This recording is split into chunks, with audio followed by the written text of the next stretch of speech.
This is My Father's Legacy. I'm Mark Spawn. Thanks for joining me as I share some of the writings of my father, Alan Spawn. My dad was a devoted member of St. Paul's Church in Oneida, New York, serving in many capacities throughout his life. He was a very spiritual, giving, and insightful man. Today I'm sharing his notes for the Evangelism Committee at St. Paul's from March 14, 1995, titled Mary.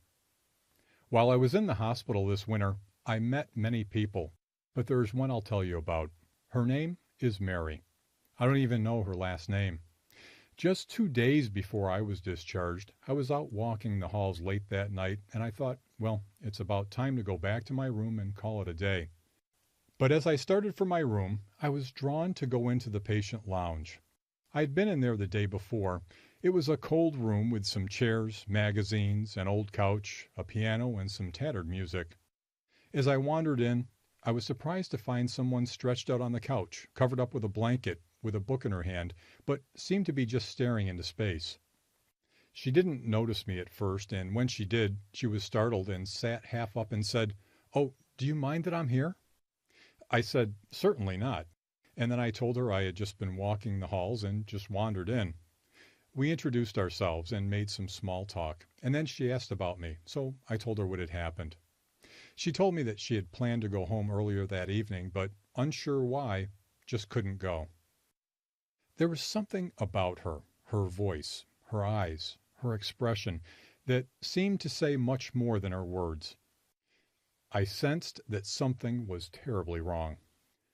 I asked her if she had family there, and through tears she said, "Yes, my dad is just down the hall. He has cancer and is very bad. The doctors don't know what's keeping him alive." As we talked, I could see that Mary needed someone to open up to. And why me? I'm not sure. Maybe just because I was there, or because we had something in common. Both of us were afraid. Both situations seemed hopeless and out of our control. Both in need of help we couldn't muster on our own.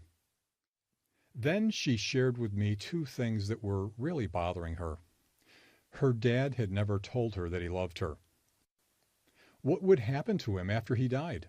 I couldn't tell Mary that her dad would go to heaven. Only God knows that. But I could and did assure her of God's love, for her dad and for her. We talked about why terrible things happen to good people. I told that being human, it's very hard to understand why some things happen, and that sometimes there just isn't an adequate answer. That many things in this world will fail us, disappoint us, but there is one who will not fail us, and that is God. I shared with her from chapter 8 of Romans that says, "All things work for good for those who love God and live according to his purpose." Sometimes things that are so very bad can be the very thing that brings us closer to God. And if that's what it takes, then just maybe, out of the terrible, some good can come. And also at the very end of chapter 8 where it says, "Nothing can separate us from God's love."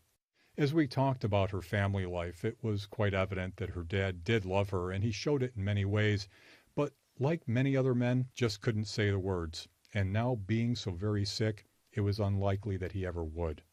I tried to show her that although he couldn't say the words, his life, his actions, his concern, and his providing were all unmistakable evidence of his love for her and her family.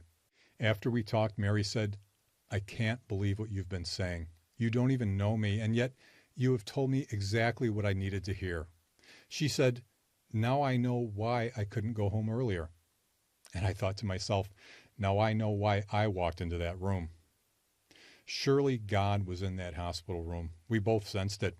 I certainly don't take any credit for what happened there, but what a humbling experience to be used by the power of God.